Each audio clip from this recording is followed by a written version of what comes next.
안녕하세요. 핫쌤입니다.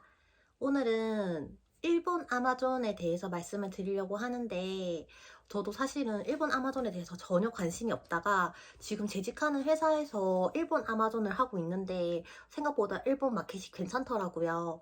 그래서 이걸 그냥 제가 좋더라 라고 얘기하는 것보다 객관적인 자료를 보여드리면서 설명드리는 게 조금 더 좋을 것 같아서 자료를 들고 와봤습니다. 일단 제가 내용을 간단하게 정리해봤는데요. 사실 저는 일본에 대해서 크게 관심이 없어서 일본이 이 정도 잠재력을 가지고 있는지 몰랐는데, 일본의 인구수가 1억 2,600만 명이고 GDP가 세계 3위더라고요. 그리고 약간 기본적으로 일본은 되게 온라인 쇼핑을 많이 안 하고 오프라인 쇼핑만 많이 한다고 생각을 하는데, 일본 온라인 쇼핑객이 9,300만 명이고, 아마존이 미국뿐만 아니라 되게 여러 나라의 마켓플레이스가 있는데 그 중에서 네 번째로 큰 규모를 가지고 있다고 합니다. 그래서 아마존 재팬의 2021년 매출이 13억 달러나 된다고 합니다. 저는 일본은 그냥 라쿠텐이나 큐텐? 뭐 이런 것들만 이용하는 줄 알았는데 생각보다 아마존 재팬을 이용하는 사람들이 많은 것 같더라고요. 대다수의 사람들이 그냥 미국이나 유럽 마켓에 많이 집중을 하는데 일본도 생각보다 괜찮은 시장을 가지고 있습니다. 일본 아마존은 이렇게 큰 규모와 잠재력이 있는데도 불구하고 셀러 수가 엄청 적은 편이라고 합니다. 규모가 네 번째로 큰데 셀러 수는 적다? 이 말인 즉슨 경쟁률이 많이 낮고 내가 이 시장에 진입했을 때 조금 더 경쟁력이 있다는 것을 알 수 있습니다.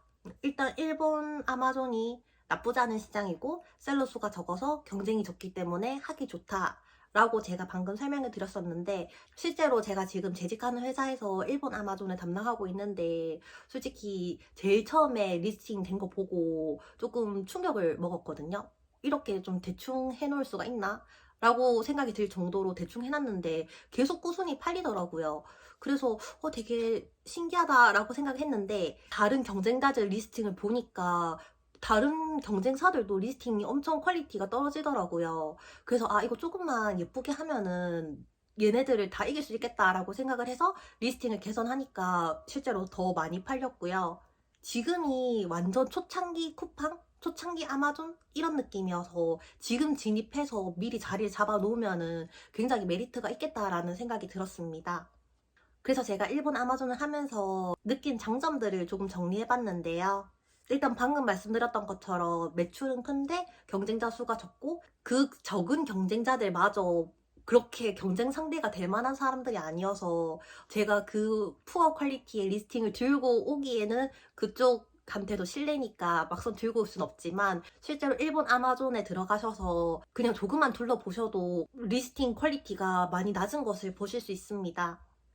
그래서 다시 본론으로 들어가서 첫 번째로 제가 생각하는 장점은 일단 마켓이 크고 경쟁률이 낮기 때문에 내가 조금만 잘하면 많이 팔 수 있다.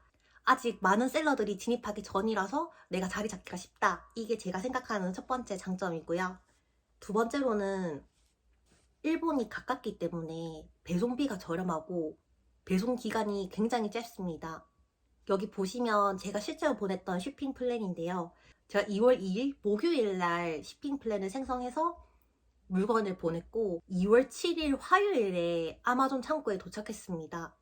2월 2일에 발송한 게 2월 7일에 도착했다고 하면 일수로는 5일이지만 실제로는 목, 금, 월, 화 해서 4일 만에 물건이 도착한 건데, 일단은 미국 같은 경우에도 항공으로 보내면 금방 도착하긴 하지만 창고로 이동하고 창고에서 리시빙 잡는 데까지 한 일주일 정도 걸리는데 일본은 굉장히 빨리빨리 일이 처리되는 듯한 느낌을 받았습니다.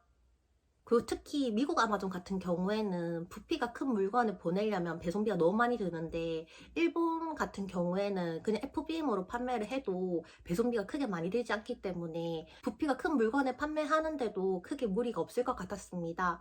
굳이 재고를 FBA 창고에 쟁여두지 않더라도 FBM으로 판매해도 배송기간이 되게 짧기 때문에 미국이나 유럽 아마존보다는 조금 더 다양한 제품을 취급할 수 있을 것 같습니다.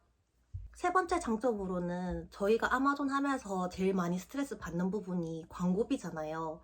그런데 일본은 광고비가 되게 적게 들고 CPC 단가가 굉장히 낮습니다. 지금 보여드리는 화면도 제가 실제로 관리하는 화면인데 이미 광고 효율 개선하는 동영상에서도 보여드렸지만, 제가 CPC를 높게 설정을 해도 경쟁이 별로 안 세기 때문에 낮게 청구가 됩니다. 그래서 여기 사진에 보시면 6개 캠페인이 있는데 CPC 단가가 뭐 22엔, 뭐 46엔, 뭐 40엔, 16엔 이렇게 되는 건데 전부 다 500원 미만인 거죠. 저는 이거를 일부러 아끼려고 한 게 아니라 회사 계정이기 때문에 광고비를 많이 써도 되지만 많이 쓰고 싶어도 많이 쓸 수가 없을 정도로 CPC 단가가 낮습니다. 그리고 네 번째 장점은 또 광고 외에 저희가 스트레스 받는 부분이 아마존 창고 관리하는 거잖아요. 일본 아마존 같은 경우에는 보관 한도에 제한이 없습니다. 지금 미국 아마존 할 때 뭐 헐리데이 기간 동안 창고비 올랐었고, 이번에도 창고 수수료 개선되면서 뭐 늘은 사람도 있지만 줄은 사람도 있고, 어쨌든 계속해서 재고 관리를 하고 판매량 관리를 해야 되는데, 일본 아마존은 보관 한도 제한이 없기 때문에 그냥 내가 보내고 싶은 물건을 그냥 막 보내도 됩니다. 어쨌든 신경 써야 되는 부분이 하나라도 줄은 거니까 조금 더 핸들링하기 쉽겠다는 생각이 들었습니다. 그리고 이거는 제가 일본 아마존에 대해서 설명드리려고 공부하다가 알게 된 건데, 지금 아마존 측에서 일본 아마존을 조금 많이 밀어주는 추세인 것 같더라고요. 그래서 신규 셀러로 됐을 때 신규 셀러들 혜택도 되게 많았고, 내가 이미 미국에 브랜드 등록을 했으면 일본의 브랜드 등록을 따로 할 필요 없이 기존 브랜드를 이용할 수 있고, 내가 미국에서 리뷰가 좋은 제품이 있으면 그 제품 에이슨을 그대로 등록하면은 그 일본 마켓에 그 미국에서 판매하는 물건의 리뷰를 그대로 들고 올 수 있다고 합니다. 이거는 제가 아직 안 해봤는데 저도 지금 일본 아마존 하려고 이미 계정을 오픈한 상태여서 이거 한번 등록해보고 나중에 따로 후기 영상 만들어 보겠습니다. 아, 그리고 저희 프로페셔널 계정 사용할 때 계정 어카운트 피가 있는데 이미 한 곳에 계정비를 내고 있으면은 중복으로 계정 이용료를 낼 필요 없이 한 번만 내면 된다고 합니다. 예를 들어서 일본에는 4,990엔인가 그런데 그냥 미국하고 일본하고 같이 하고 있으면 그 저희 미국에서 내는 비용 39불 그 정도만 내면 된다고 합니다. 그래서 이것도 한 마켓플레이스 계정 비용만 내면 일본도 같이 운영할 수 있으니까 굳이 안 할 필요가 없는 것 같습니다. 그래서 저도 일본 아마존에 한번 해보려고 일본 아마존 매니저도 배정 받아서 진행하고 있는데, 이게 일본에 관련된 정보가 너무 없어서 전적으로 매니저님한테 의지할 수밖에 없게 되더라고요. 그런데 아시다시피 아마존 매니저님들은 아마존에 대한 매뉴얼이나 정책 같은 부분에 대해서는 잘 설명해 주시고 잘 알려주시는데, 세금이나 통관, 물류 이런 거 관련해서는 이렇게 함부로 조언을 잘 안 해주시더라고요. 그래서 저는 또 혼자서 정보를 찾아보고 업체들한테 문의를 하고 하는데, 업체들마다 말이 다 다르고 약간 업체 말에 조금 휘둘리는 느낌? 왜냐면 정보가 너무 없으니까 이 사람 이렇게 해야 된다라고 하면은 전적으로 그렇게 따르는 수밖에 없어서 그 부분이 조금 아쉽더라고요. 실제로 이번에도 어쨌든 입에 닿는 물건이 있었는데, 물류업체 측에서 무조건 이 제품 같은 경우에는 후생성 인증? 하여튼 우리나라로 치면 식약처 같은 데서 인증을 받아야 된다고 해서 그 물건을 못 보낼 뻔 했는데, 알고 보니까 굳이 인증을 받을 필요가 없었습니다. 만약에 그냥 인증받고 보냈으면은 확실히 인증받는 비용이라든지 절차라든지 시간적으로 많이 소요됐을 걸 생각하니까 정보가 없는 부분이 많이 아쉬웠습니다.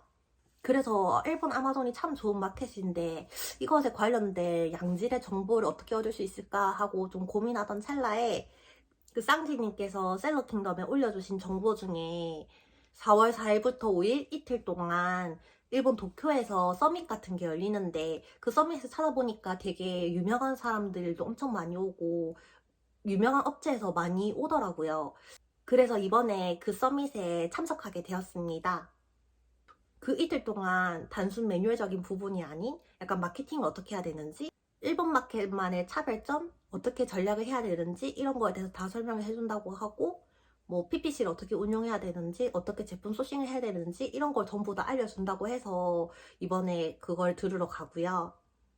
가격은 조금 비싼 편인데 그 가격 안에 그 업체들 이용할 때 받을 수 있는 바우처라든지 할인권이 전부 다 들어있고, 뭐 단순히 앉아서 그냥 설명만 듣고 오는 게 아니라 실제로 그분들하고 얘기하면서 여러 가지 조언도 얻을 수 있고 네트워크를 형성할 수 있는 것 같아서 굉장히 좋은 기회라는 생각이 들었습니다. 그리고 이 비용 안에 조금 고급스러운 식사도 다 제공해준다고 해서 그렇게까지 비싼 가격은 아니라는 생각이 들었습니다. 이번에 가서 잘 배워놓고 남들보다 조금 더 발빠르게 움직여서 일본 아마존에 진출하면 미국 아마존이나 유럽 아마존보다 적은 노력으로 비슷한 성과를 낼 수 있을 것 같다는 생각이 들어서 이렇게 오늘 일본 아마존에 대해서 설명을 드려봤고요. 만약에 이 서밋에 관심 있으신 분들은 제가 링크 걸어 드릴 테니까 그거 보시고 참석하시면 될 것 같고, 서밋에 참석 안 하더라도 일본 아마존 자체가 굉장히 경쟁력 있고 매력적인 시장이기 때문에 이미 아마존 운영하시는 분들이라면 마켓을 확장하는 것을 적극적으로 추천드립니다. 저도 이미 일본 아마존 오픈을 하고 아직 리스팅 안 한 상태라서 만약에 리스팅 하게 되면은 그거에 관련된 영상도 한번 만들어서 공유 드리도록 하겠습니다. 그럼 오늘도 시청해주셔서 감사합니다.